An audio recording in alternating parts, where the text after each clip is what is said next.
Cara, marquei isso aí meio que de improviso, né? 8h10 da noite eu falei assim, vou fazer algumas questões. Vou comentar algumas questões. E aí, começando, beleza? Tem gente que nem sabe que tá rolando essa live, mas também tô ali, né? Deixa pra lá, se der certo. A Caroline37 entrou. O Odair disse que o áudio tá ótimo. Você tá falando aqui, né? Do Instagram. Eu quero saber lá no YouTube. É isso que eu queria saber. Pelo jeito, parece que deu certo. Então, quem quer acompanhar direitinho, com tudo, com os slides, corre lá pro Instagram. Corre pro YouTube. Tá bom? Prontos? Ó, Andy, tá ótimo, tio. Que beleza, hein? Valeu, Andy. Então, nós vamos, pessoal, começar as questões comentadas de medicina legal. Você que está aí de bobeira, não me conhece, sou o professor Wagner Bertolini, sou perito criminal em São Paulo, popular São Paulo, e trabalhei por muitos anos aí no site da Corujinha Azul. E aí depois em 2020, tá arrumado aqui um tapa no cabelo, em 2020 eu acabei saindo, montando meus próprios cursos e estamos tocando o barco aí, mostrando a cara, as pessoas me conhecendo aos poucos, né, aqueles que não conheciam.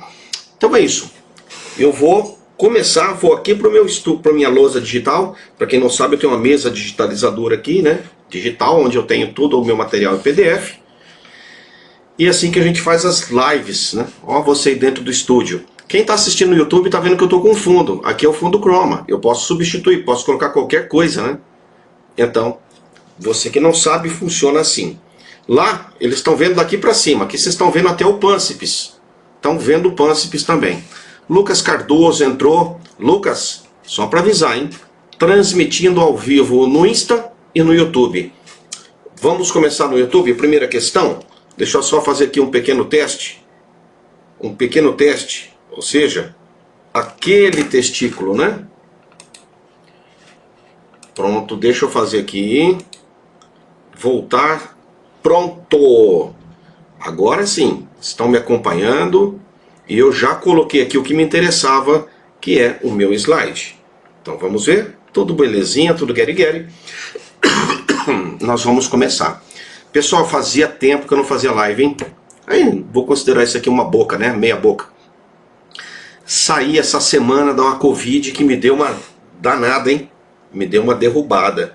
Vocês estão vendo que a voz está aqui igual tá tendo uma live. Ô professor, seu aluno aqui do Norte.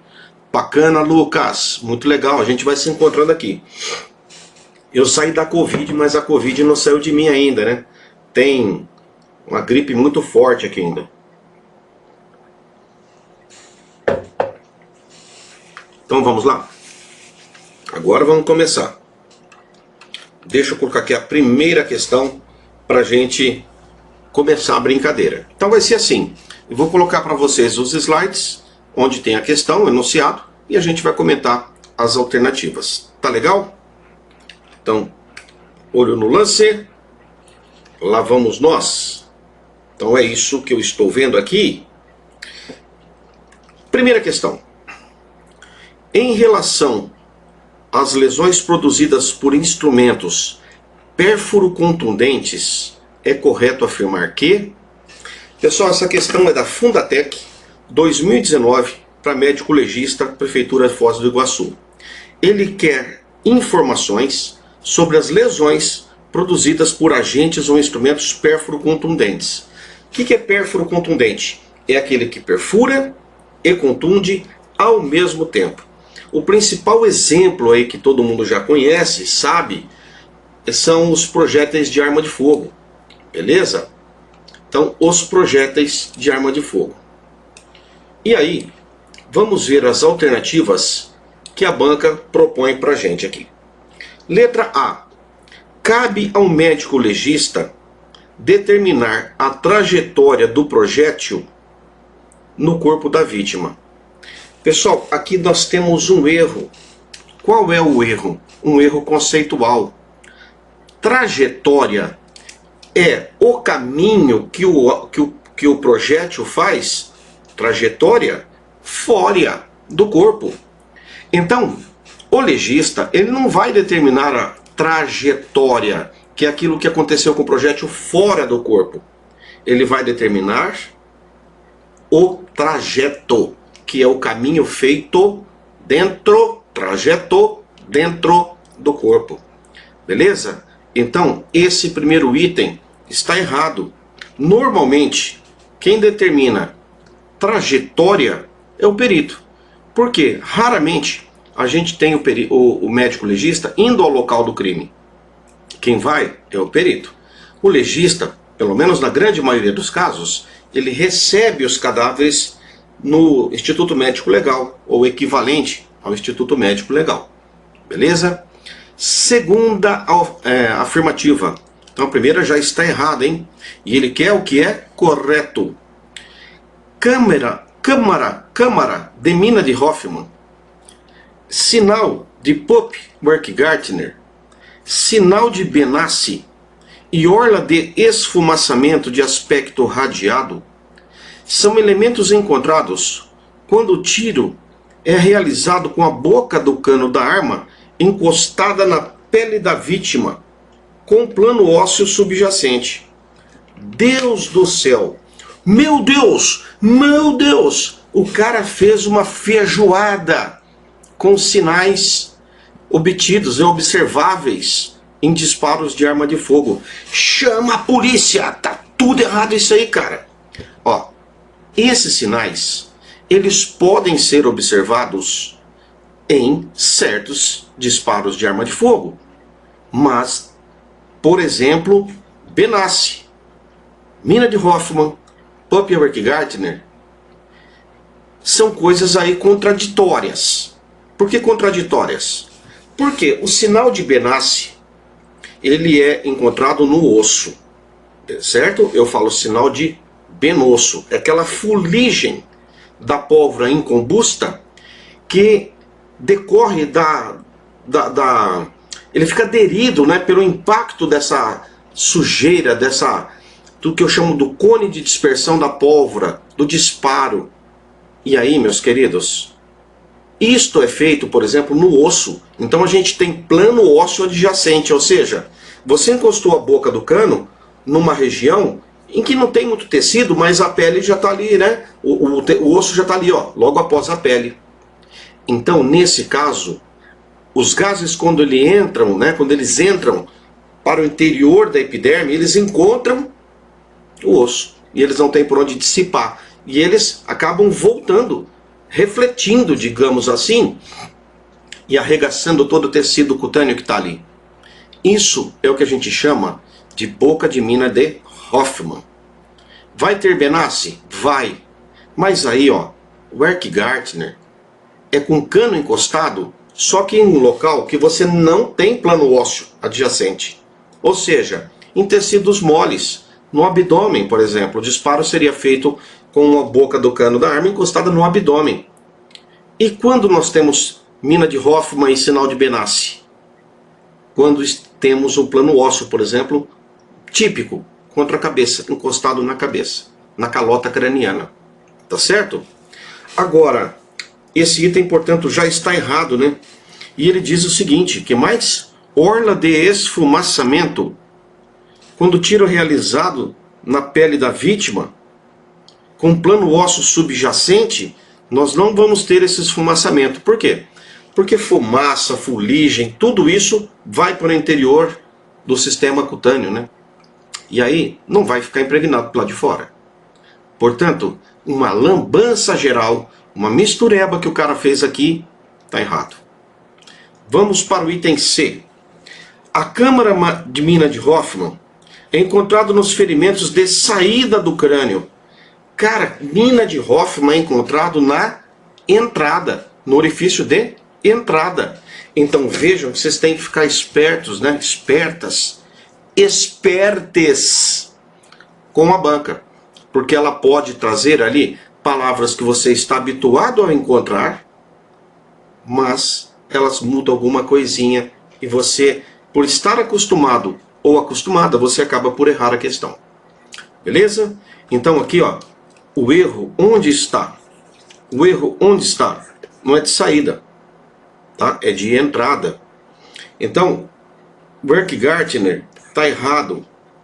Orla de esfumaçamento também não estaria certo aqui nesse item. Tá certo? E aqui não é o legista, é o perito. Vamos demonstrar aqui os erros. A ausência de zona de verdadeira tatuagem na pele da vítima exclui a possibilidade da ocorrência de tiro a curta distância. Professor, até achei engraçado o jeito que ele escreveu, né? A ausência de zona de verdadeira tatuagem. Vocês já ouviram em algum momento falar que tem falsa tatuagem em disparos? Eu nunca ouvi. Beleza? Mas, professor, o que é a ausência da verdadeira zona de tatuagem na pele da vítima? Exclui a possibilidade de tiro a curta distância. Então, vamos ver assim. Se a gente não tem a zona de tatuagem, quando ela aparece, hein? Zona de tatuagem aparece em tiros a curta distância, certo? Não aparece cano encostado, certo? Aparece em queima-roupa e a curta distância. Aí você fala, ainda fiquei na dúvida. Se você tivesse essa dúvida, vá, por exemplo, para o item E. O desenho impresso na pele pela boca do cano da arma e também da massa de mira nos tiros encostados é conhecido como sinal de Puppia-Werkgartner ou simplesmente de Werkgartner. Então é o seguinte, isso aqui está certo. Para ficar mais correto ainda, deveria dizer que não tem plano ósseo subjacente. Mas vejam, se o nosso disparo, vamos voltar para o item D, se o nosso disparo é feito a curta distância, o que vai atingir o alvo? O projétil, e vai causar as orlas. E como está perto, nós vamos ter a zona. Você está perto da zona, né? Que zona? Chamuscamento, fuligem, tatuagem, esfumaçamento. Tudo isso vai depender de quão distante o cano, a boca do cano da arma, está em relação ao alvo, né? Ao cadáver, ao corpo da vítima. Tá certo? Então, pessoal, aqui nós temos, ó, se nós não temos a zona de tatuagem, então está excluída a possibilidade da ocorrência tiro a curta distância. Beleza?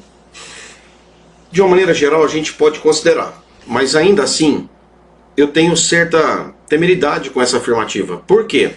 Porque a depender da roupa e a depender do local em que esse projétil atingiu, a roupa pode reter a zona de tatuagem. Tá bom? Pode reter a zona de tatuagem. A meu ver, os 3 primeiros itens completamente errados. O 4º item razoavelmente errado, certo? E o 5º item, a letra E, seria o mais próximo do correto, digamos assim. Então, seria a minha resposta a letra E. Pessoal, quem está no YouTube, agora vai conseguir ver um negocinho que eu trouxe para vocês. Eu trouxe para vocês os principais sinais que foram aqui mencionados. Puppia-Werkgartner, boca-mina de Hoffman, sinal de Benassi. Tá bom? Então, meus queridos, quem está acompanhando pelo Instagram, corre ainda lá para o YouTube que dá para ver. Vamos ver quem entrou aqui? O Aldemar, o Biel Cave, doutora Kátia Lips. Então não vi todos não, porque teve gente que já entrou e eu acabei não vendo. Acompanha lá no YouTube. Beleza? Eu estava comentando que eu trouxe aqui, ó. Para quem está no YouTube vai conseguir ver. Eu trouxe para vocês as imagens do que seriam esses sinais. Então veja, ó. Câmara de mina de Hoffman é esse aspecto aqui parece de uma explosão. Aqui todo o tecido é dilacerado para fora. Cuidado com isso, porque normalmente as bordas de orifícios de entrada de projéteis de arma de fogo, elas são invertidas, elas são para dentro. Única exceção, mina de Hoffman, a pele estoura para fora, então ela é borda evertida. O halo fuliginoso no osso é o sinal de Benassi. E aqui, pessoal, o sinal de Pupp-Werkgartner. Nós não temos plano ósseo, tá certo? Isso aparece bastante em prova, aparece muito em prova. E você não pode ir para a sua prova sem ter essa imagem na sua cabeça, na sua mente, porque isso aparece bastante. Beleza? Deixa eu ir aqui para uma outra questão. Prontos? E aí? Bônus da Dani, você é top, muito obrigado, Dani. Agora eu consegui vir aqui no Insta. Então quem está no Insta pode acompanhar aqui no meu canal YouTube, que nem diz um amigo meu, Sérgio. YouTube. Sérgio é chique, hein? Fala YouTube. Deixa aí o seu oi, deixa o seu like. Vamos aproveitar, curtir é de grátis, assim como a live é de grátis essa live. E é bacana que vocês deixam aí o gostei, né? Curtir o vídeo, porque ajuda o YouTube a entender que esse vídeo está sendo legal para as pessoas, e aí ele vai recomendando para mais pessoas. Entrou agora aqui Lucas Cardoso, está aqui presente, né? Excelente revisão, boa noite, professor. O Juliano Barissa dizendo que essas imagens são bacanas, ajuda muito a compreender. Então, meus queridos, dê a imagem, a imagem. Você quer a imagem? Tá aí a imagem. Beleza? Vamos para uma outra questão, como eu havia já mencionado aqui para vocês. Vamos? Deixa eu trazer aqui a minha presença. Pronto, já coloquei aqui a próxima questão. Médico legista, Polícia Civil de São Paulo, VUNESP. Vamos à questão? Chegou aqui alguma mensagem. Moçada, um indivíduo cometeu suicídio com arma de fogo. Como? Vamos anotar? Tiro encostado na região temporal direita e saída do projétil na região contralateral. Bom, o que importa é isso aqui. Tiro encostado contra a região temporal. A têmpora está aqui, certo? A têmpora está aqui. Então o cara colocou aqui o cano da arma e fez o disparo. Bom, esse disparo com boca, né, com a cano, boca do cano encostado, vai gerar um sinal típico conhecido como câmara de mina de Hoffman. Professor, tem também o halo fuliginoso de Benassi de Benassi? Também tem. Também tem. Então vamos ver aqui quais seriam as alternativas. Sinal de Werkgartner. Beleza? Vamos acabar de ler a resposta. A pergunta. Durante a necropsia, observou-se que tanto o orifício de entrada como o de saída tinham bordos regulares e evertidos. Acabei de mencionar a vocês que o único sinal que tem borda evertida na entrada, mina de Hoffman. Disparo com cano encostado contra plano ósseo. Beleza? O resto, pessoal, orifício de entrada é sempre borda invertida. E orifício de saída sempre é evertido. Sempre quando a gente fala é 99,9% dos casos. Vamos continuar? Então, qual é o fenômeno? Câmara de mina de Hoffman. Sinal de Werkgartner errado, por quê? Por que está errado? Porque não é contra plano, sem plano ósseo, né? Não é contra uma região sem plano ósseo, é com plano ósseo. Ligado, hein? Sinal de Fish é aquela região de sujeira, né, que você tem na orla de enxugo, você tem o orifício de entrada com a escoriação e as equimoses. Então, o sinal de Fish está no orifício de entrada. Beleza? Sinal de Bonnet. Esse eu não mencionei ainda. O sinal de Bonnet é um sinal que nós temos na saída do projétil, quando ele rompe o osso. A gente chama isso de funil de Bonnet. Por que funil? Porque ele vai aumentando. O osso está aqui, deixa eu tentar fazer um desenho, eu sou péssimo em desenho. O osso, ele tem essa espessura, beleza? Então, o que acontece? Aqui está o osso íntegro. O projétil, quando ele chega aqui, e ele vai perfurar, então acompanhe lá o desenho. Para quem não sabe, estamos ao vivo também no meu canal YouTube. Vai lá, Narder Divino, alguma coisa assim. Tô cego já para enxergar aqui, hein? Então quando ele, vamos voltar aqui para o nosso desenho. Quando ele vai romper esse osso, que ele ultrapassa esse osso, ele vai causar uma fratura que vai abrir esse osso assim, ó. Ele vai abrir dessa forma. O orifício de saída, ele vai ser aberto como se fosse um cone. Portanto, pessoal, isso aqui é o sinal de Bonnet. Também pode ser chamado de cone de Bonnet. E ele é importante, porque se você encontrar um osso com orifício, dá para você saber se aquele orifício naquele plano ósseo é de entrada ou de saída. Por quê? De uma maneira geral, ele é aquela perda óssea, né, aquele disparo, ele vai fraturar esse osso, ele vai ter um orifício menor na entrada e maior na saída. Beleza? Então é isso. Vamos a uma próxima questão. Próxima questão. Deixa eu colocar aqui. Pronto. Você está entrando aqui, ó. Chegou. Beleza? Eu estou acenando para quem já assinou para mim. E aí, boa noite, professor. Boa noite a todos. O senhor é uma bênção. Muito obrigado, Nanda. Nanda, se você tiver perdidona e não sabe ainda, entre lá. Ó, mandando coraçõezinhos, coraçõezinhos. Deixa eu ver. Isso, eu sou péssimo para coração. Né? Ô, professor, que bosta, hein? Horrível, né? Horrível, meu coração. Ele é todo cheio de arestas. Então, Nanda, e quem mais estiver acompanhando, entre lá no canal YouTube.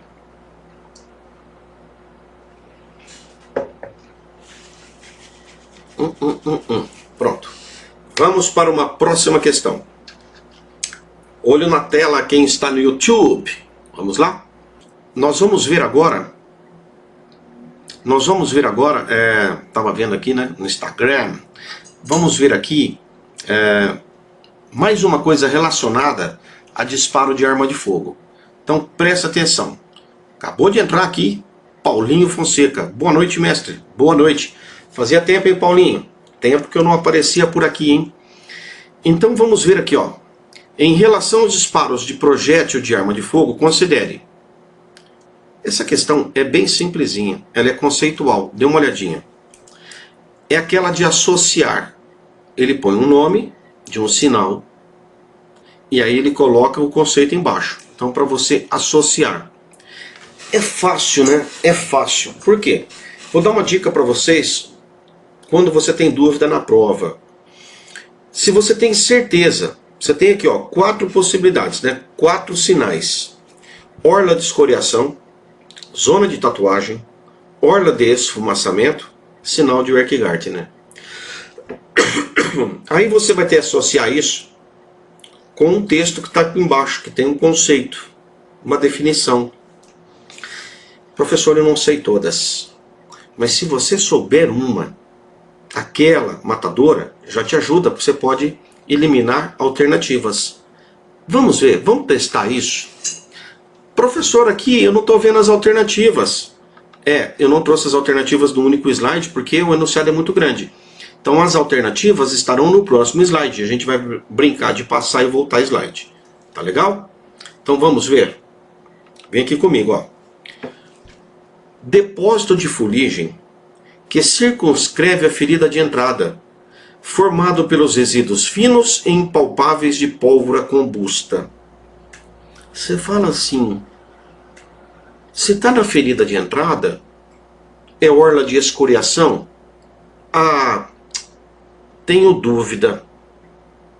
Será que é esfumaçamento? Tenho dúvida. Professor, mas eu guardei, o senhor mostrou que era o Werkgartner. Esse eu tenho certeza O Erk Gardner está associado com o quê? Com o desenho, a impressão do cano e da alça de mira. Então, da massa de mira. Então vamos dar uma olhadinha se tem isso aqui? Tem, né?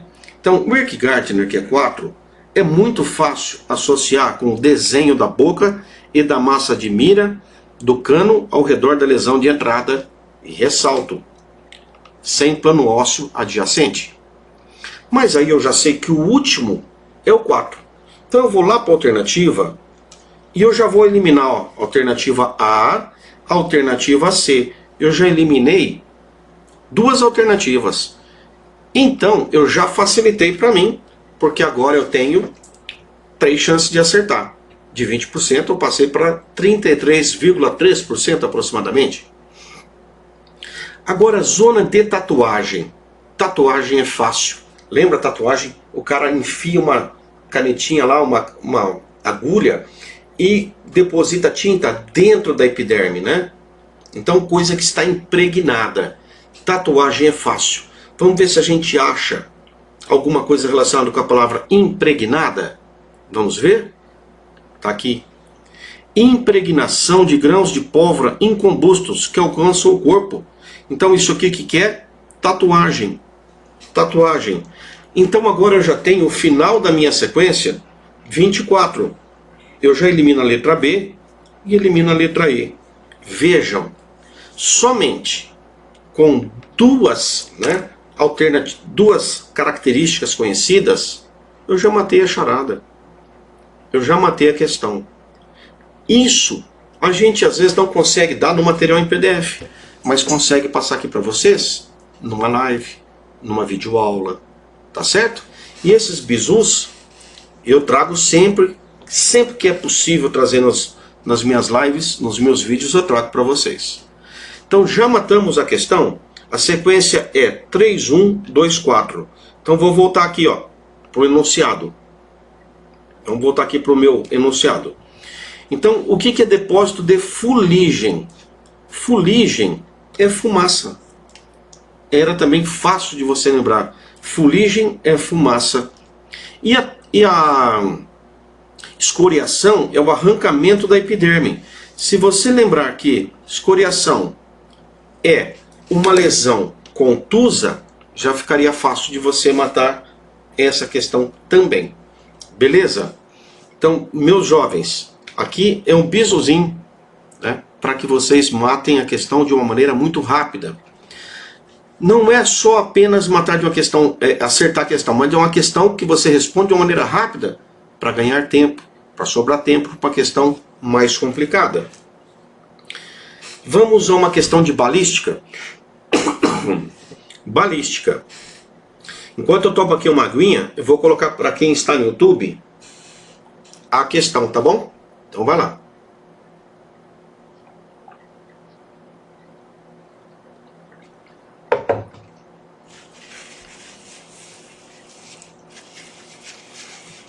Balística. O assunto aqui, moçada, para quem não sabe, é calibre. Para quem está aí no Instagram e ainda não foi para o canal YouTube, né? O papo aqui agora é sobre balística, sobre calibre. Calibre de arma de alma lisa. Aquelas que não são raiadas. E o calibre, portanto, não é fixo, né? Não é padronizado. Então vamos ver o seguinte. Eu quero que vocês respondam aí, quem está assistindo no YouTube. Você sabe qual é o material que são feitas as bolinhas que vão ser empregadas para determinar o calibre de cano de alma lisa? Você sabe? Por que eu pergunto isso? Então quem sabe, responde aí no chat. Coloca no chat, eu estou acompanhando aqui o chat. Eu vi que o nosso colega Paulinho está estudando e trabalhando muito. Beleza, ainda bem que você está estudando e trabalhando muito. Então comente aqui no chat. Qual é o material metálico que é empregado para determinar o calibre? Sabe por quê? Eu já vi uma questão, eu não me recordo qual é a banca, porque eu comento muitas questões lá no Tec Concursos, né?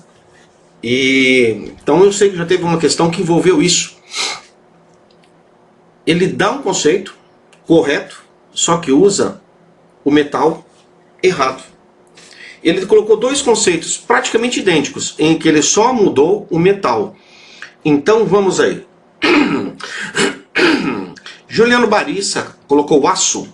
Ô Caju, o aço não é nem um metal, é uma liga metálica de ferro com um pouquinho de carbono. Fica atento aí, camarada. Aí, agora ele corrigiu, chumbo.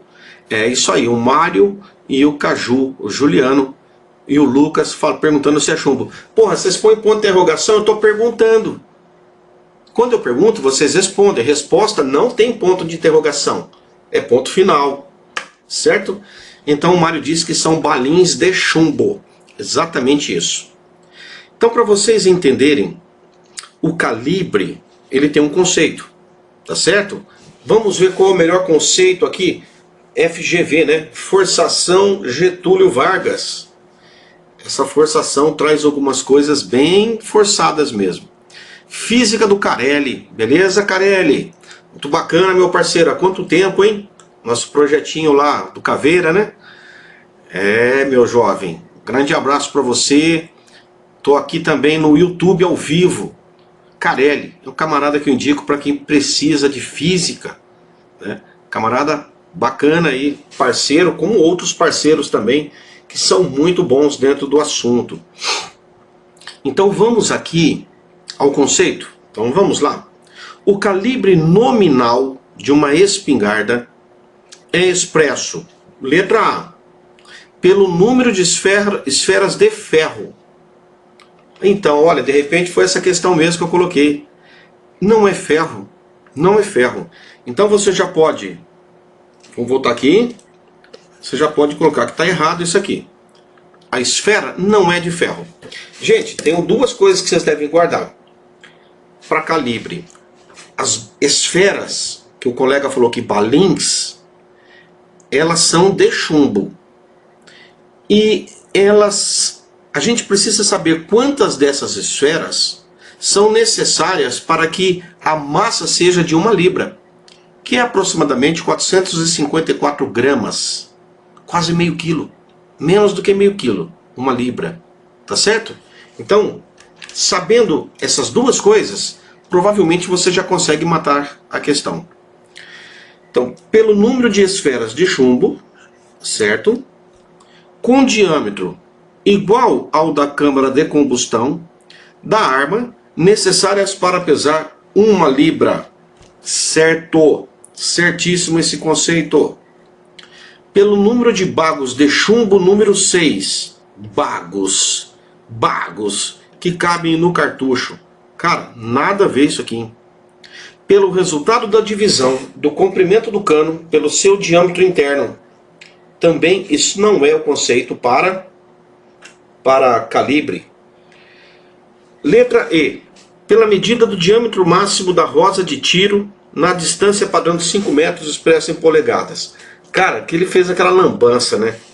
Rosa de tiro é muito importante quando a gente tem disparo de armas em que tem múltiplos balins. Então os balins eles vão abrindo um cone de dispersão. Eles vão abrindo em cone. O diâmetro do cone é maior quanto maior for a distância percorrida, tá certo? Quanto maior for a distância percorrida.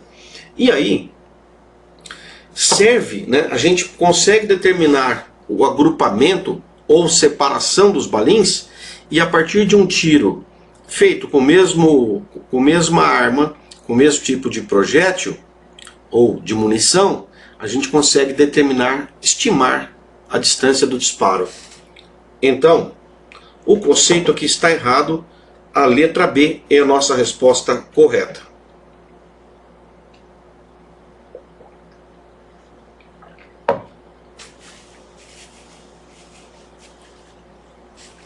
Vamos a uma próxima questão, que eu acho bem interessante, e eu coloquei essa questão essa semana no meu Instagram, e um monte de gente acertou, teve gente que errou, tá bom? Que é fácil, não é difícil não. Então vamos ver.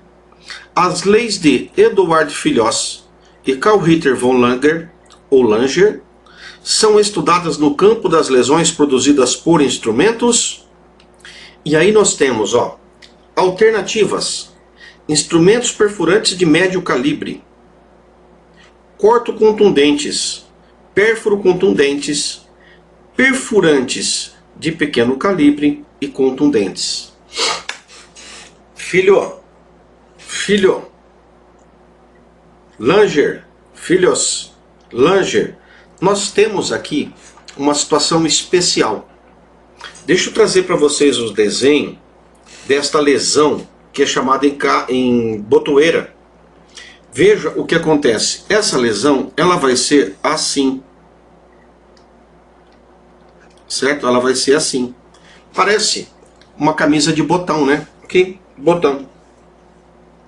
Tá vendo esse formato? Deixa eu colocar aqui também, né? Vamos ver se pega aqui. Tá vendo esse formato? Esse é o formato. O que eu quero que vocês observem é que essas duas extremidades, os ângulos, eles são agudos. Quando os ângulos são agudos, significa que na extremidade a gente tinha um gume afiado. Então, se a gente tem gume afiado, e você observa que os dois bordos, os ângulos são agudos, significa que alguém pegou, por exemplo, um punhal, deu um golpe na pessoa. Essa é uma possibilidade. Certo? Então seria um instrumento pérfuro cortante com dois gumes. Tem essa alternativa aqui? Pérfuro cortante? Não tem.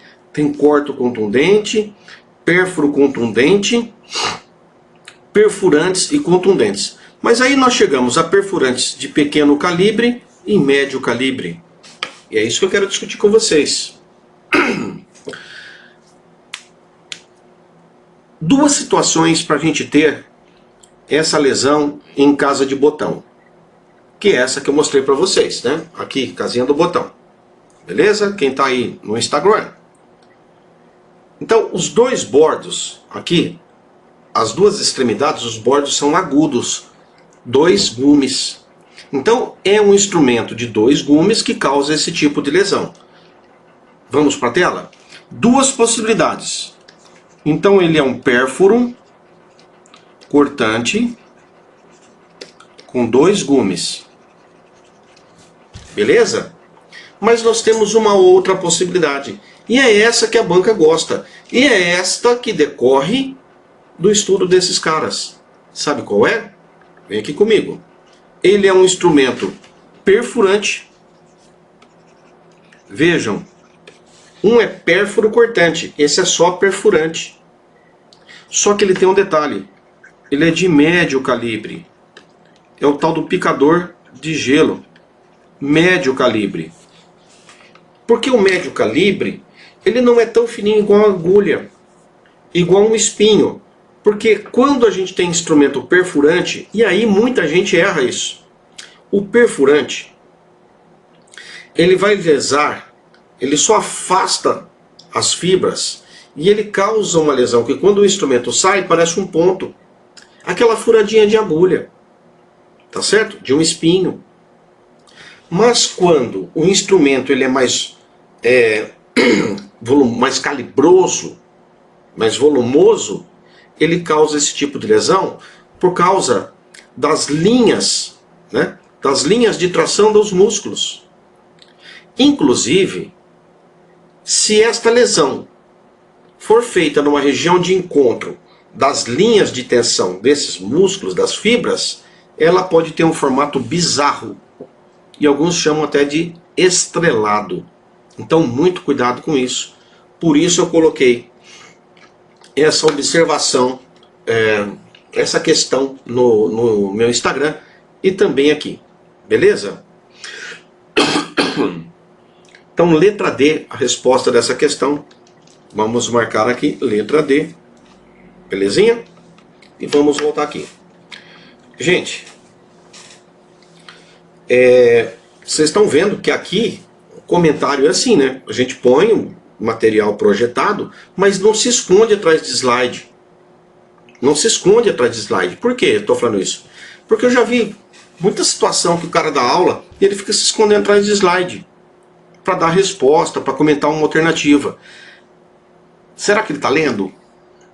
Né? Porque às vezes o cara faz ali o resuminho dele, fica lendo as respostas. O aluno não está vendo ele mesmo. Você está me vendo aí, não tá? Tem nenhum papel, ó. O único papel que tem é esse aqui. Beleza? Tem cara que põe recorte. Eu já vi isso. Infelizmente eu já vi isso. Bom, problema do cara, não é meu. Tá certo? Se ele passar bem o conteúdo para você, que tá ótimo. Mas às vezes comete uma lambança. Né? Então, outra coisa que eu estou vendo. Tem pouco like aí, galera. Tem pouco like. Bom, aproveitar aqui e fazer um merchan, que eu nem tinha pensado. Agora que eu olhei ali no meu retorno que eu vi. Vocês estão vendo que o meu canal tem ali alguns logotipozinhos embaixo dos comentários. Então tem uma carinha sorrindo, tem o cifrãozinho e o outro, o que será que é aquilo ali que eu nem sei o que é? Criar uma sondagem, eu nem sei o que é isso aí. Ah, e aqui esse você adiciona a reação, se você está gostando, não está gostando e tal. Quem sabe fazer ao vivo e não se esconde em tela prompt. Isso aí, Caju. É o seguinte, ó. Eu estou para lançar, né? E já é possível que você seja um apoiador do meu canal. Então como que vai ser isso? Você vai pagar aí R$10 por mês e ter acesso a lives. Por exemplo, essa live que eu estou fazendo gratuita, poderia fazer só para os apoiadores. Tá certo? Posso combinar de fazer, por exemplo, uma por mês. Desculpa, uma por semana. 2 por mês, 3 por mês. E não só live de questões comentadas. Mas vai ser um enfoque meu aqui, comentar questão, viu? E Eliseu Canuto acabou de entrar, hein? Ao vivo! Eliseu, estou também no meu canal Instagram. E no meu canal YouTube, melhor dizendo. Você já entrou no Instagram? Então essa é uma possibilidade de você ser um apoiador do meu canal. Isso valoriza o professor, valoriza o canal e você vai ter acesso a material exclusivo. Exclusivo! Beleza? Vocês estão vendo esse monte de bizu aqui? Imagina que todo mundo tem esses bizus ou que todo professor dá esses bizus. Modéstia à parte? Não. Então você vai ser um cara... E olha, tem muito bizu pra gente dar aqui, hein? Muitos. Só estou comentando alguma coisa de leve. Eu nem estou mostrando como agilizar a resposta, tá? Eu estou fazendo questão por questão. Então a gente tem maneiras de agilizar a resposta. Dei um exemplo só. Tá certo? Agora tem um cifrãozinho. Tem um cifrãozinho, né? O meu canal, está entrando aqui o som, né? Meu canal é Wagner Bertolini Concursos. E eu tenho meu site, www.wagnerbertoliniconcursos.com.br. Ali você encontra material para conhecer, aula 00 gratuita, aula 01 gratuita, tem um monte de videoaulas, né? Um monte de videoaula. E aí, voltando aqui para o meu canal, você pode ser um apoiador. Você pode ser um apoiador. Você vai receber material toda semana. Vamos ter lives que são apenas para os apoiadores. E eu vou responder muito questões. O aluno pode tirar dúvida, né? Ao vivo, é o chat, vai ser ao vivo. E mais, tem um sinalzinho aqui que tem um cifrão. Esse cifrão é o seguinte: você não precisa ser apoiador. Professor, eu não quero ser apoiador. Não quero ter esse compromisso de pagar mensalmente. Mas você vai fazer um material aqui, uma aula que eu achei bacana, e eu quero colaborar um pouquinho com o seu canal. Então você clica no cifrão, tem todo o procedimento aí, clica, e aí você faz uma doação do valor que você quiser e puder. Professor, eu não posso. Não pode, deixa para outro dia, deixa para quando você puder. Beleza? Então esse é o nosso merchan, né? Vender o peixe também, né, pessoal? Então vamos a uma outra questão. A outra coisa que vocês não deram, likes. O suficiente, hein? Tem bastante gente acompanhando. Quem aqui? Miminha Solto. Miminha, eu estou ao vivo no meu canal YouTube. Você está no Instagram, YouTube. Estou no meu canal YouTube. Se quiser acompanha lá, porque você tem as imagens. Me dê as imagens. Vamos a uma próxima questão. Então vamos lá. Enquanto eu tomo aqui a minha aguinha, pessoal do YouTube já consegue ler o enunciado.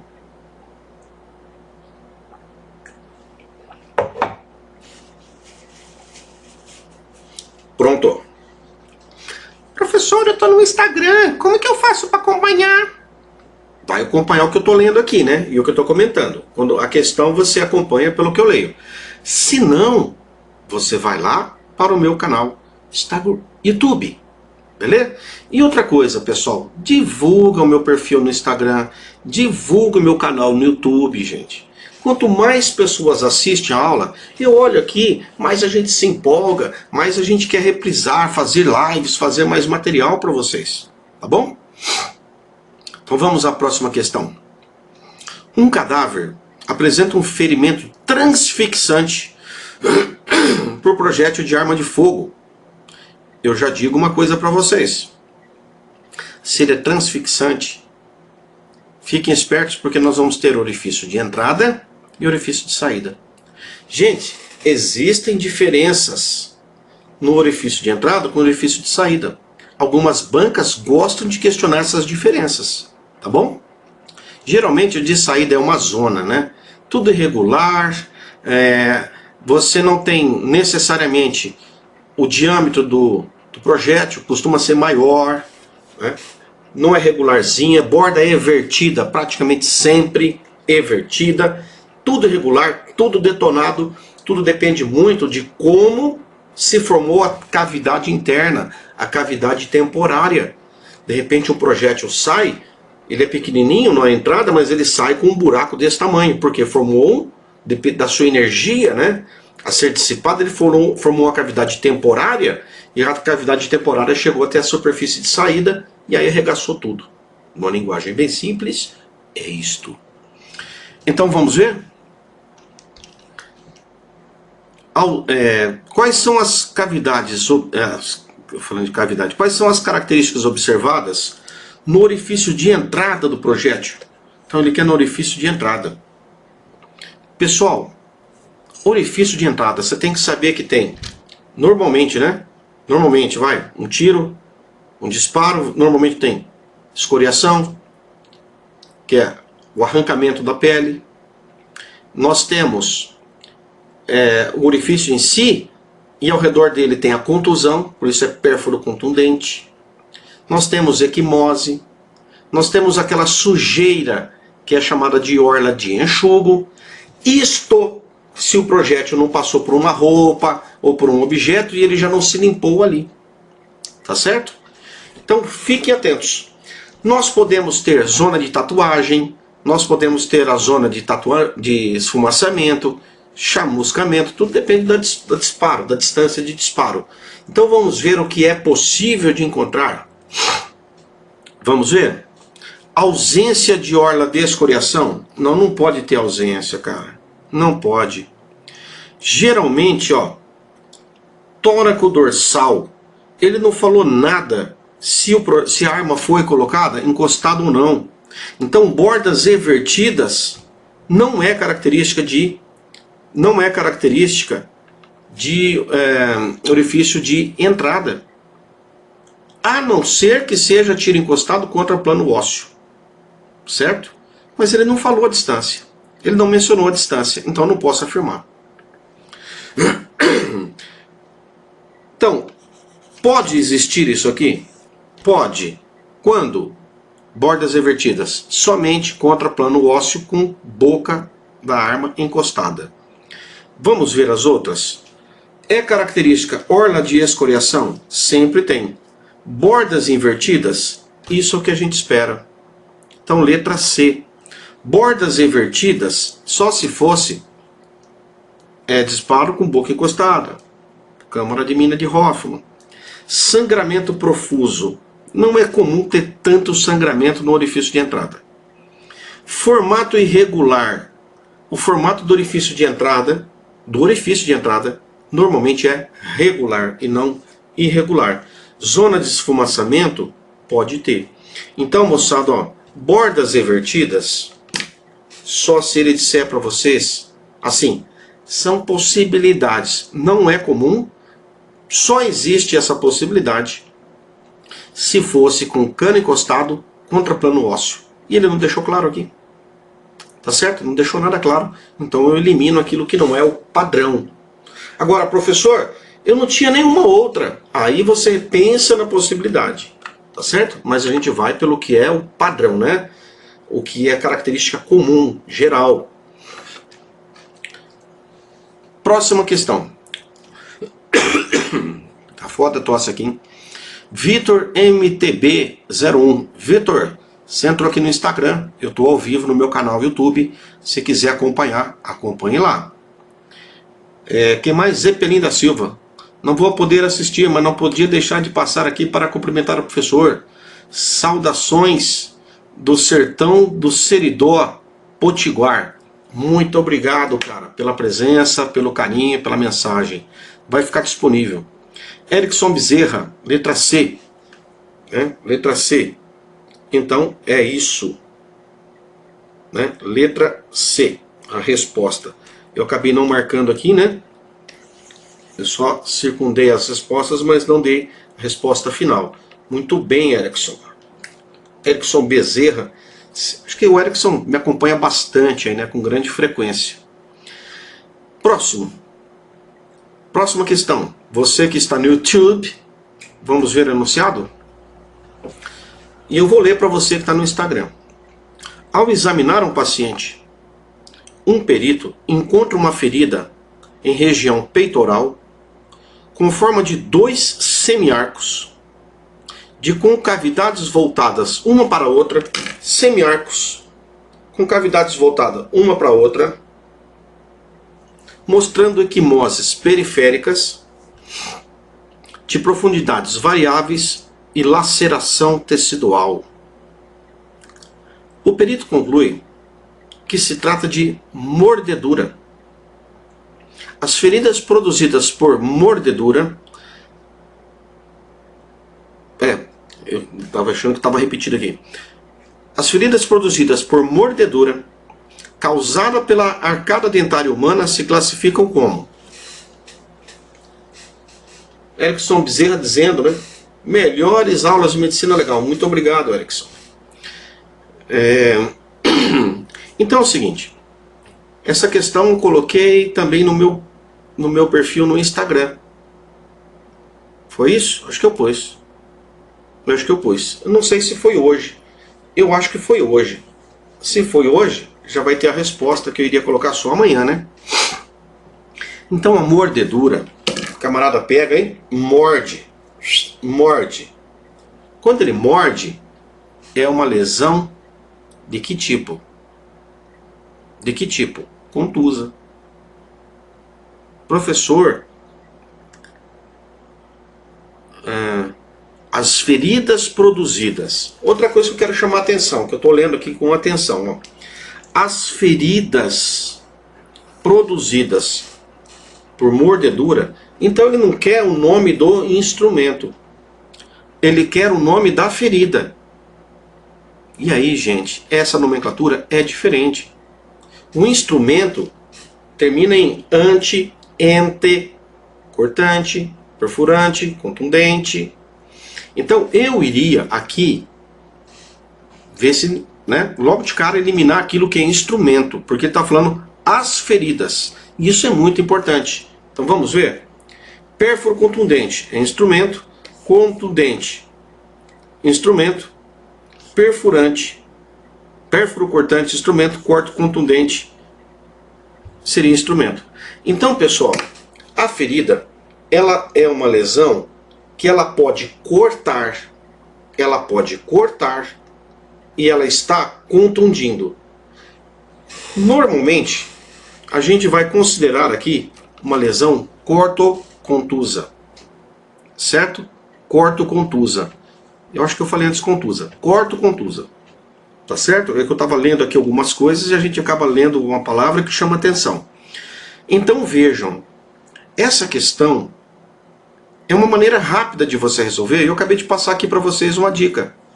Instrumento termina em ante ou ente. Então vejam, ó, você que está aí acompanhando pelo YouTube. Pérfuro contundente terminou em ente, instrumento. Letra A você já descarta. Letra B, contundente. Já descarta. Já descarta. Contundente você descarta, porque é instrumento. Corto-contusa. Contusa é o nome da lesão. Pérfuro cortante. Cortante, ante, instrumento. Corto contundente, ente, instrumento. Então a gente poderia descartar todas essas 4 alternativas. Professor, sobrou só uma. E aí é a única associada a nome de lesão. E se tivesse errado isso? Por exemplo, você pega uma situação em que a resposta está errada. Aí recurso. Recurso, erro material. Tá bom? Infelizmente, acho que teve uma prova da Paraíba recente que eu acabei não tendo tempo, estava com os problemas aí, desde o meio do ano passado, né, alguns perrengues aí de saúde. Então eu acabei não corrigindo ao vivo, né, muito próximo para ver recursos. O ITEP, eu acho que eu só corrigi Paraíba, medicina legal, porque uma aluna pediu, cargo de médico legista, que uma aluna me mandou a prova, print das questões e eu corrigi. Vamos a uma próxima questão. Essa é bacana, hein? Entrou mais alguém? Pedro Souza Ken. Pedro, estou ao vivo no meu canal YouTube. Pode entrar lá que você vai ter um enunciado, tá bom? A garganta já tá pegando um pouquinho, né, gente? Eu não sei quanto tempo que eu tô aqui de live. Nem sei quanto tempo eu tô de live aqui.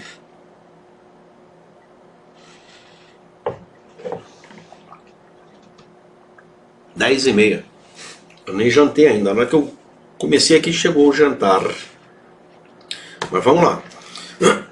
Fazer mais uma questão, pelo menos. Prontos? Preparados? Você, do YouTube, olho na tela. Nas lesões causadas por ação elétrica, é correto afirmar que... E aí já dou um bizu matador para vocês, hein? Bizu matador.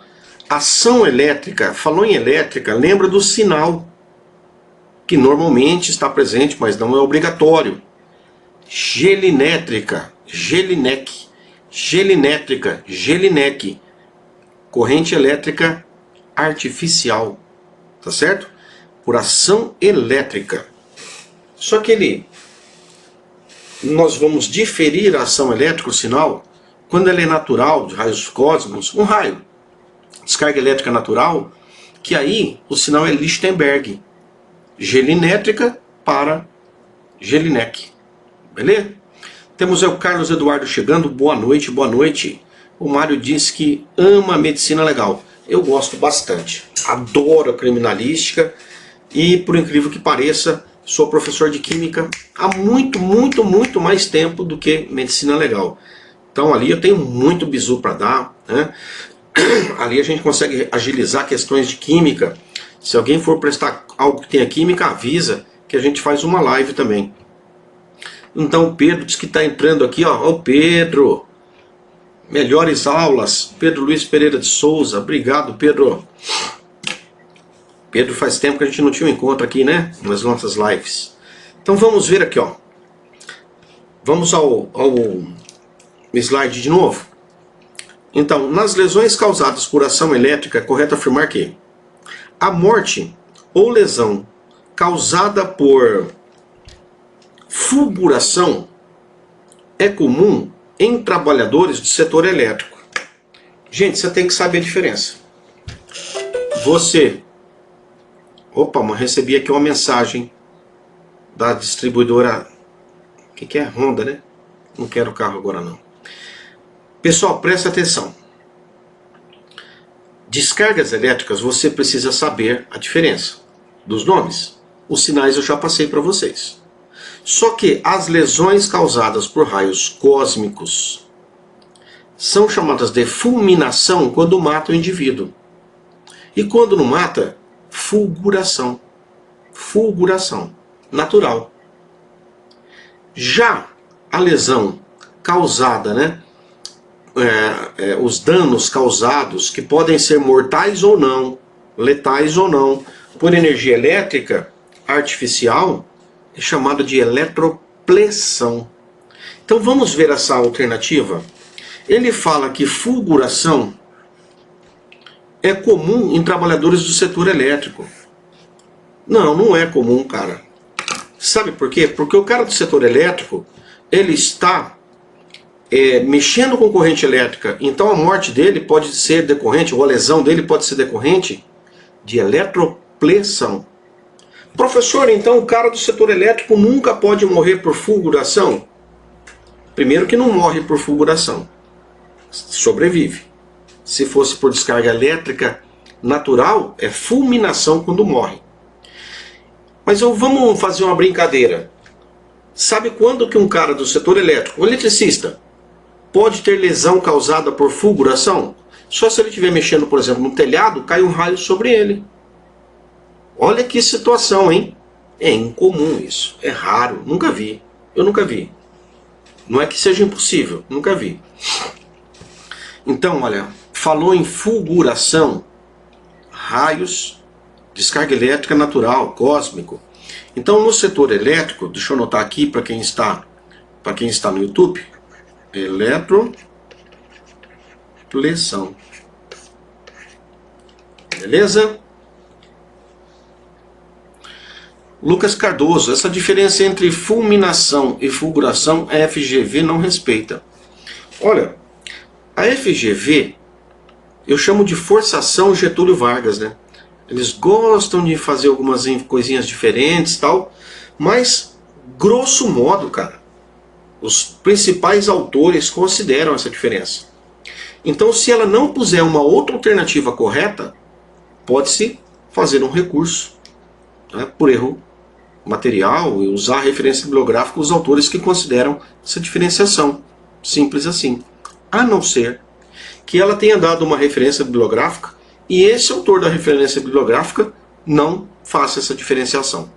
Tá bom? Obrigado pelo comentário. B. A gravidade dos acidentes de fulguração costuma ser maior do que nos casos de eletropleção. E essa é a nossa resposta. E você vai entender muito fácil. Descargas elétricas, aqui que a gente tem, normalmente, 110 volts, 220 volts, certo? Isso para quem trabalha com descarga, com corrente elétrica artificial. Os eletricistas, às vezes morre até mesmo um leigo qualquer, inventa fazer alguma coisa e pode sofrer a descarga do tipo eletropleção. Mas a fulguração, que é a descarga de raios cósmicos, elas costumam ser muito mais intensas, as lesões, porque a voltagem é gigantesca. Então esse item está correto. Correto. Lili Benedini acabou de entrar aqui no Instagram. Há quanto tempo, hein, Lili? A Lili Benedini foi minha aluna, acho que 9º ano, 1º colegial, 2º colegial, 3º colegial, né, Lili? Faz muito tempo, hein?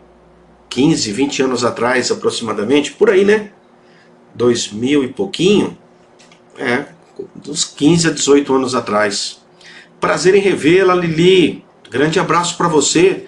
Estou no meu canal YouTube. Se quiser acompanhar lá, fique à vontade. Próximo item. Na perícia, nos dois tipos de acidente por ação elétrica, é muito comum a observação de alterações histopatológicas específicas e patognomônicas. Pode parar por aí já, cara. Patognomônico, para quem não sabe, é aquela lesão que mata qual é o tipo de instrumento que causou aquela lesão. Nós não temos patognomônico, por exemplo, para descarga elétrica. Nós não temos sinal histopatológico que determine que foi por descarga elétrica. Assim como nós não temos, aproveitando aqui o bonde, sinal patognomônico para asfixias. Nós não temos um sinal típico, falar, não, podemos garantir que a asfixia foi desse tipo. Não, nós temos os mais comuns. Mas mais comum não quer dizer necessariamente que seja aquele cara que determina. Tá bom? O Mário perguntando aqui no chat. Eletropleção é para morte e também lesão? Sim. Eletropleção sim. Tanto faz a morte quanto faz uma lesão que não tenha ocorrido a morte, tá bom? Então, prosseguindo, as vítimas de fulminação, ó aqui, ó, fulminação é morte por descarga natural. Tem morte imediata, porque geralmente morrem por desequilíbrio hidroeletrolítico e metabólico. Cara, desequilíbrio hidroeletrolítico e metabólico, para um cara que toma uma descarga gigantesca, esses desequilíbrios eles levam tempo. Na verdade, a descarga elétrica ela é muito importante para o coração, certo? Muito importante para quando atinge o coração. Então, esse item não é correto. Não é correto. Por falar nisso, olha o item E. O coração é o órgão menos vulnerável à corrente elétrica. Cara, ele é muito vulnerável. Ele é muito vulnerável. Você sabe que o coração ele tem a sua movimentação de contração e relaxamento, né, feita por potencial elétrico. Não é isso? Então, se você modifica, altera, causa uma descarga, você pode levar a um estado, por exemplo, de fibrilação. Que muita gente que sofre descarga elétrica, que atinge o coração, morrem por fibrilação. Beleza? Então a resposta é a letra B, como eu já havia comentado aqui para vocês. E a gente vai para uma próxima questão. Mais alguém? Não. Ninguém entrou no Instagram. E a gente vai continuar aqui. Vocês que estão no YouTube. No YouTube o que você faz? Deixa o seu like. Avisa. Chama os seus amigos. Esparrame o meu canal. Tá bom? Um cadáver encontrado próximo à linha férrea apresenta desarticulação de todos os membros, além de separação do corpo da cabeça.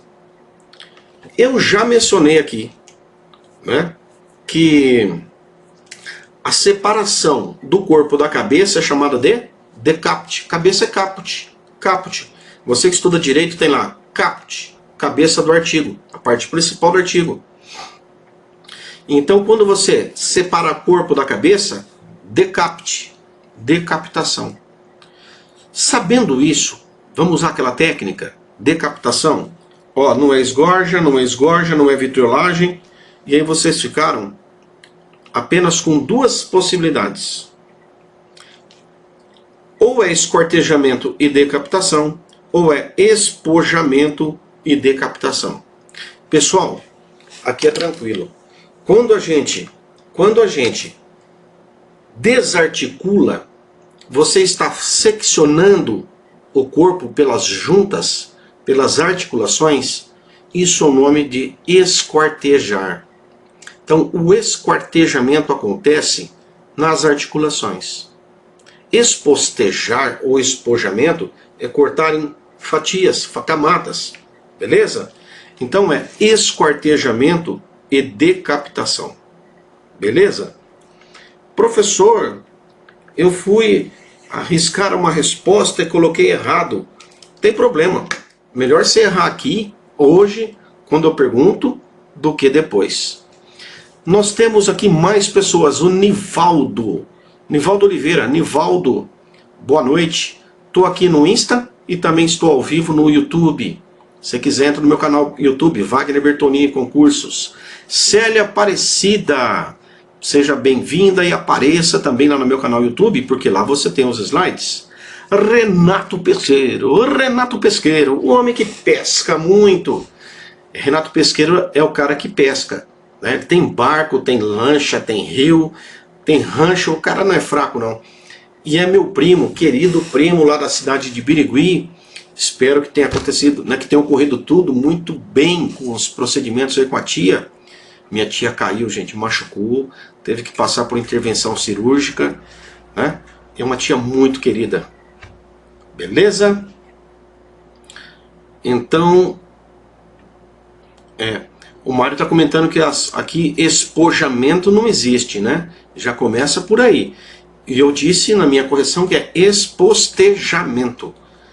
Então, espojamento já é uma palavra até que nem existe. Mas vamos supor que a banca quisesse inventar esse termo aí. Tá certo? A gente não iria nele não, porque é esquartejar. Próxima questão. Considerando a presença de uma equimose, então quem está aí, quem está aqui no YouTube, já vai ver agora o enunciado. Você que está aqui no YouTube, no Instagram, meu primo falando, abração primo, você é top, obrigado querido. Então, vamos ver o que ele fala, é muito importante essa questão, muito importante essa questão. Vou falar de novo, é muito importante essa questão, tá? Que é o seguinte, vai falar sobre equimose. Em equimose nós temos algo chamado espectro equimótico de Legrand do Sol. Legrand do Sol. Escreve Legrand do Sale, tá certo? Mas vamos ver aqui. Considerando a presença de uma equimose de tonalidade vermelha, localizada na conjuntiva ocular, é correto afirmar que... E aí, moçada, enquanto eu vou comentar alguma coisinha a mais, eu quero que vocês deem a resposta. Dê a resposta. O Mário disse que é a letra B. Quem mais? Vamos ver? Enquanto vocês não dão a resposta, deixa seu like. Deixa seu like. Você está assistindo aqui a live? Marca seu amigo. Recomende seu amigo. Recomende a aula desse pequeno bolota. Então vamos lá. O Mário disse que já fez essa 1000 vezes. Letra B. Mário, justifica aí. Claro, a justificativa já está aqui, né? Justifica então, Mário. Não tem justificativa aqui não. Não tem justificativa aqui não.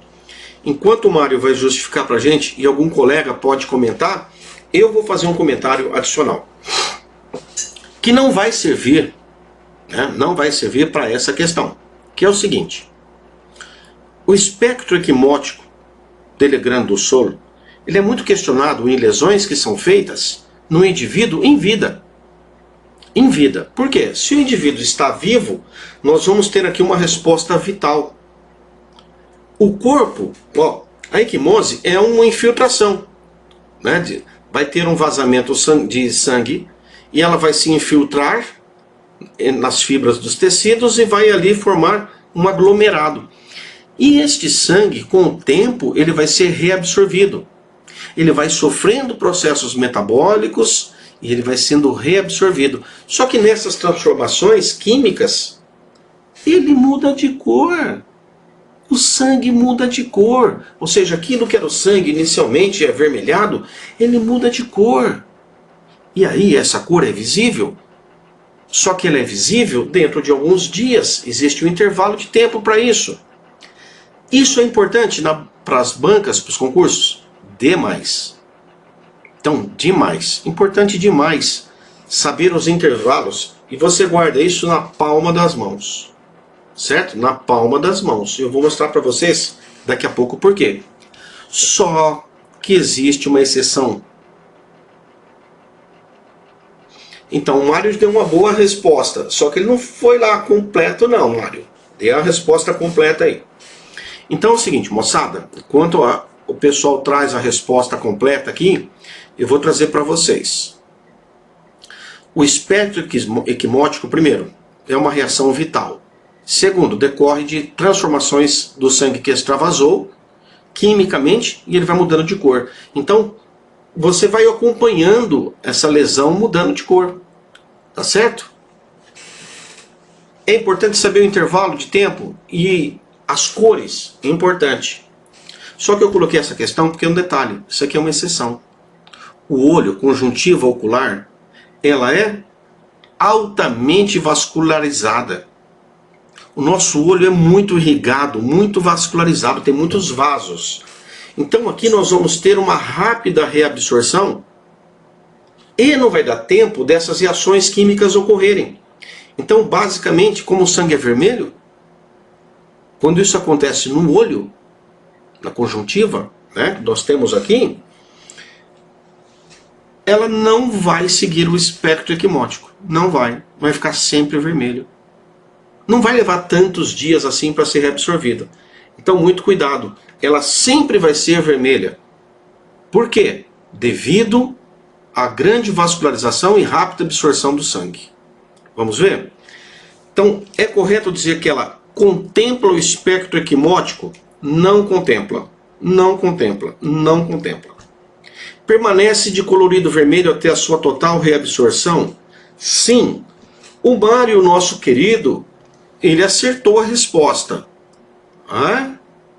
Ele disse que não vai ter mudança de cor. Disse que vai ser reabsorvido. Mas será que ele sabia? E aqui vem o pulo do gato. Miau! Pulo do gato. Miau! Que é devido à grande vascularização, rápida reabsorção. Possui 3 dias de evolução após o trauma. Não é por isso que é vermelha. Possui 1 dia de evolução após o trauma. Não, não é por isso que é vermelha. Ela fica vermelha até ser reabsorvida. E essa seria a resposta. Beleza? Deixa eu trazer aqui para vocês. Eu falei que ia trazer uma imagem, né? Imagens, imagens, imagens. Olha aqui o espectro equimótico. Olha aqui, eu falei para vocês, ó, na palma da mão, na palma da mão. Quem está no Instagram não vai conseguir ver, mas quem está no YouTube vai ver. Palma da mão, primeiro dia, vermelho, vermelho. Segundo e terceiro dia, violácea. Segundo e terceiro dia, violeta. Aí, do quarto ao sexto dia, meio que azulado, meio que arroxeado, certo? Aí nós temos sétimo ao 10º dia, ele já está verde, esverdeado. 12 dias, né? Do 10º ao 12º dia, 11º ao 12º, alguns autores dizem até o 15º dia, amarelado. E aí, pessoal, a tendência é que desapareça, porque todo esse material já foi reabsorvido. Então, a equimose vai perder a cor, porque o sangue não está mais ali. Então a tendência é que desapareça por volta de 15 dias. Alguns caras colocam até 20 dias. Mas não terá permanência após, por exemplo, 1 mês. Não tem. Então, ó, na palma das mãos, né? Vermelho, primeiro dia. Violáceo, segundo ao terceiro. Quarto dia até o sexto, azul. Viram que fica aí 2, 3 dias no começo? Aí depois nós vamos ter verde de 7 a 10 dias. 2, 3 dias. E amarelo, 2, 3 dias. E depois desaparece. Belezinha? Então é isso que eu gostaria que vocês soubessem. E o slide traz isso para vocês. Dá um print nesse slide e guarda. Moraes de Freitas entrou. Moraes, bem-vindo. Eu estou no YouTube, ao vivo também. Entra lá, professor Wagner Bertolini. E o Mário disse que não sabia desse detalhe. É isso aí, Mário. Aqui você vai saber os detalhes também. Belezinha? Voltando aqui, vamos a uma questão. Uma questão, que nem diz o Caju Barissa. Quantas lesões? Vou colocar o enunciado para vocês que estão no YouTube. Quantas lesões produzidas por ação perfuro-cortante é correto afirmar, exceto. Então, aqui ele quer o quê? O que está errado. Perfuro-cortante é aquilo que perfura e corta ao mesmo tempo. Uma estocada de faca, por exemplo, é o típico, né? Um punhal, uma punhalada, um pedaço de vidro quebrado que você enfia lá um treco para dentro do corpo do cara. Então vamos ver o que ele diz, o que não pode ser. O que não pode ser. Então vamos lá? Quantas lesões produzidas por pérfuro cortante é correto afirmar? Então nós vamos ver se o que ele afirma está correto. E se não tiver, é a resposta. Porque ele quer o exceto. Então vamos ver. Os instrumentos penetrantes do abdômen podem ter um trajeto maior ou menor do que o comprimento do instrumento. Beleza? Professor, eu não sei isso aí não. Você não sabe? Então pula.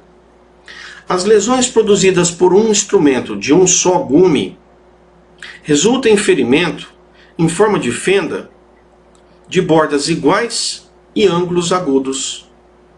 Cara, eu mencionei o punhal, né? O punhal ele tem 2 gumes. Então ele tem 2 gumes afilados, forma a lesão em botão. Certo? Camisa de botão aqui, né? Casa de botão.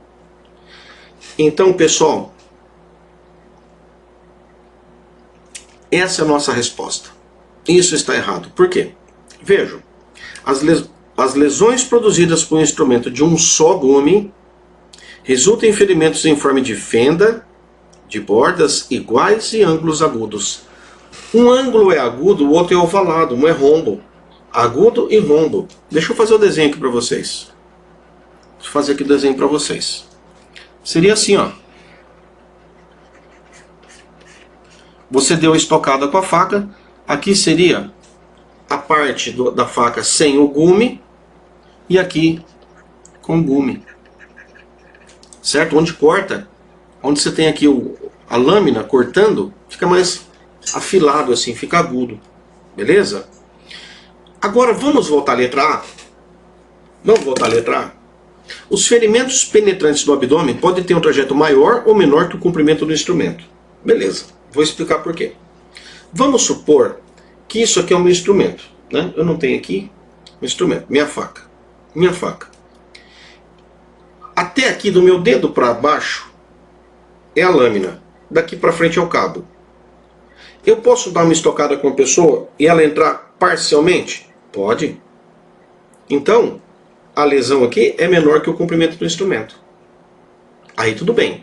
Aí você fala, professor, mas se a lâmina tem 10 centímetros, a lesão, ela pode ter mais do que 10 centímetros?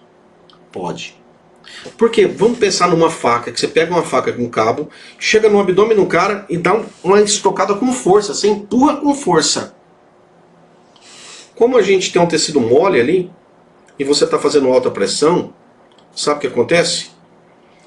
Ela vai conseguir perfurar uma profundidade maior do que o comprimento do instrumento. Isso é chamado de lesão em acordeon, certo? Lesão de sinal de Lecassagne, lesão em acordeon. Moraes de Freitas, suas aulas são maravilhosas, professor. Obrigado, atenção. Obrigado você. Entra no YouTube, que a gente está ali também. Então a letra A, tá certo, pode ser, pode sim, porque o abdômen, vamos colocar aqui, ó, é uma região de tecido mole, não oferece tanta resistência, então pode. As lesões produzidas por um só gume, com bordas e ângulos agudos, isso aqui está errado. Certo? Teria que ser o que para estar certo? 2 gumes. As armas de 3 gumes originam feridas de forma triangular ou estrelada. Certo? A largura do ferimento é notadamente maior que a espessura da lâmina da arma usada e o seu comprimento menor que a largura da folha, se o trajeto da arma for perpendicular ao corpo do plano. Então, se você faz uma lesão perpendicular ao corpo do plano, perpendicular ao corpo do plano, perpendicular ao corpo do plano, né? Perpendicular, dá para aparecer aí, perpendicular. Então, a largura do ferimento é maior que a espessura da lâmina se a arma usada e o seu comprimento menor que a largura da folha se o trajeto da arma for perpendicular ao plano do corpo. Cara, que afirmativa chatinha, né? Mas é possível que a gente tenha essas lesões, tá certo? Pessoal, eu acho, deixa eu só ver aqui. Eu acho, não, tem mais uma questão. Eu vou encerrar aqui com vocês a live. Coloque aí o seu like, hein? Quem está no Instagram, coloque o like. Fui ler aqui, Fábia Lala entrou, assinou. Estou lá no Instagram, né? Estou aqui no Instagram e lá no YouTube, Lala. Por isso que eu falei Lala. Misturei tudo aqui, hein? Deixa o seu like. Beleza? Próxima questão. Ó, novamente uma questão de Legrand do Sol com equimose. Vamos lá? Uma paciente relata ter sofrido agressão com socos no rosto há cerca de 8 dias. Olha que importante isso. Soco é lesão contusa. No rosto vai gerar equimoses. E ela disse 8 dias. Então você sabe que em 8 dias esta lesão ela vai ter uma cor. A pessoa está viva. Porque ela relatou que sofreu a lesão, ela está viva. Então colocou assim: uma paciente relata ter sofrido agressão com socos no rosto há cerca de 8 dias. Certo? Com base no espectro equimótico dele granduloso, qual a tonalidade da equimose que o perito irá encontrar ao exame que confirmará o nexo temporal da lesão? Então veja que você precisa saber aquelas cores. Você sabe de cor? Vamos ver. Alguém lembra aí? 8 dias. É vermelha? É vermelha? É vermelha? Fala aí pra mim se é vermelha. Sim ou não? Ah, professor, eu lembro que vermelha era para um dia. Beleza. Então vamos ver se tem vermelhada aqui. Opa, estou misturando tudo aqui. Avermelhada. Pode ser? Não. 8 dias a lesão já sumiu? Também não. Ela é amarelada? Cara, lembra que a amarelada é lá no final? É o tom mais claro que tem. Então tá lá para 11 dias. Então ela disse 8. Não é amarelada. É azul? É azul. Lembra no comecinho, vermelha, certo? Arroxeado, com azulado, verde e amarelo. Então, pessoal, a nossa resposta, você tem que lembrar disso aqui, ó. Quarto a sexto dia, azul. Sétimo ao décimo, esverdeado. Logo, o que nós vamos ter como resposta para essa questão?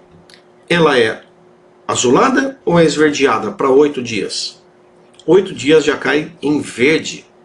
7, 8, 9 e 10, verde. Beleza? Então a resposta dessa questão, letra A.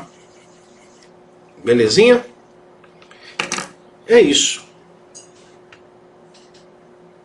Muito bem, o Moraes respondendo aqui no Instagram que é verde. Muito bem. Esverdeada. O Instagram é muito mais rápido que o YouTube, né? Eu recebo aqui as respostas, tem um lapso aí de uns 10, 15 segundos. Aqui é rápido, né? Faça a pergunta, o cara já responde aqui na hora, muito mais rápido. Bacana isso, hein? Bacana. A gente vai acompanhar o chat pelo Instagram. Então, moçada, de uma maneira geral, é isso que eu gostaria de passar para vocês. Tá certo? Tô vendo se tem mais alguma questão aqui. Eu acho que não. Então é isso. Eu me despeço. Espero que vocês deixem mais like aí. Deixem os likes. Pareça treinador físico. Este é o popular Hugão. Hugão, nosso treinador físico. E aí, pessoal, ele é treinador online. Ó, vamos fazer um merchan aqui pro Barissa? Barissa treinador físico online. Quem está se preparando para concurso, é importante a parte física, né? A parte física é relevantíssima. Então, se vocês querem uma preparação, tá aqui, ó. Barissa treinador online. Boa noite, professor. Maravilha de aula, como sempre. Obrigado, Nanda R. Devino. Isso aí. Professor, que dia terá live com várias fotos? Ah, o Mário gosta, né? Fiz um dia uma live aí que era sobre tanatoscopia, né? Tanatologia, cronotanatognose. E aí tinha imagem pra cacete, né? Olha, vamos ver, hein? O Barissa treinador físico tá falando que agora tá online também, né? Pessoal, estudo online facilita muito, né? A pessoa não tem que se deslocar. Dá para acompanhar, que nem você está acompanhando aqui, dá para acompanhar o treinamento também.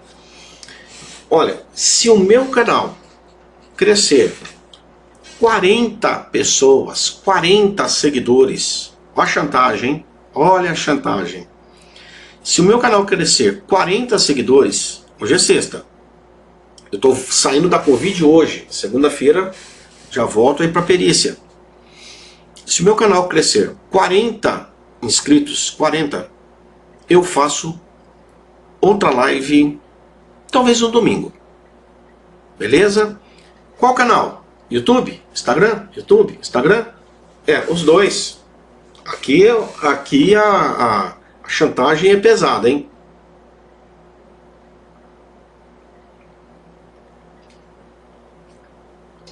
Um copo da minha filha. Por falar em filha, aqui a minha filha é impressionante. Eu dou aula de química, como eu falei, quase 30 anos. Então eu tenho praticamente tudo gravado em química, desde a época que eu estava no Estratégia.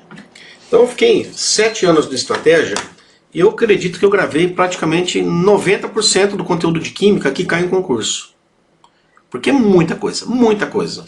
E eu tenho assim aquelas aulas, tenho mania de fazer as aulas um pouco mais longas, mas que sejam básicas até para quem não tem o domínio da disciplina, né? Minha filha se recusa, ela se recusa a assistir 5 minutos de aula dos meus vídeos. Não aceita meu material didático, não assiste minhas aulas, mas de jeito nenhum, cara. Fala assim, eu tenho uma aula aqui, eu não quero. Eu não quero. E às vezes ela vai não muito bem na prova, porque errou uma besteirinha, que eu comento com ela, mas ela não quer ouvir. Vanessa Araújo entrou agora. Vanessa, pode entrar no YouTube, eu estou lá também, estou aqui também, ao vivo, Vanessa. A live está rolando e vai ficar disponível pelo menos aí até domingo para quem for participar. Vamos ver se eu vou deixar aberto por mais tempo ou não, né? Então, voltando aqui, ela não gosta de assistir, não aceita. Aí eu passo os links das minhas aulas para os colegas da sala dela, os colegas assistem, ela não. Ai, meu Deus do céu, hein? Como que a gente passa por uma situação dessa? Teimosa pra cacete. E não gosta. Falei, filha, tem gente que paga para comprar meu curso. Tem gente que paga para ter minha aula. E você de graça não quer? Não quero. Não quero, que eu não entendo como que você fala. Eu não entendo a sua explicação. Quer dizer, não tenho didática, né? Eu falei, que bacana, hein? Que bacana. Então, meus queridos, eu vou encerrar aqui a live. Depois eu vou dar uma jantadinha. E eu gostaria que vocês ajudassem a divulgar o canal, para a gente ter cada vez mais pessoas presentes. Quanto mais pessoas presentes, mais o professor fica animado em fazer aulão, fazer esse tipo de live, tá bom? Você viu? 8h20 da noite, eu pensei em fazer, montei aqui esses slides, já respondi e a gente já está encerrando. Um abraço, bom final de semana. Se crescer 40 seguidores, né? Então vocês terão uma nova live provavelmente no domingo à noite, lá pelas 8 da noite, 7, 8 da noite, tá bom? Moraes de Freitas, diz pra ela que suas aulas são top. Não adianta. Eu coloquei uma aula minha que estava com acho que 28 mil visualizações, que eu fiz um tempo atrás para um outro site, e um monte de comentário positivo. Ela nem quis ver, ela não aceita nem ver o comentário. Então é isso aí, um abraço para vocês, até mais.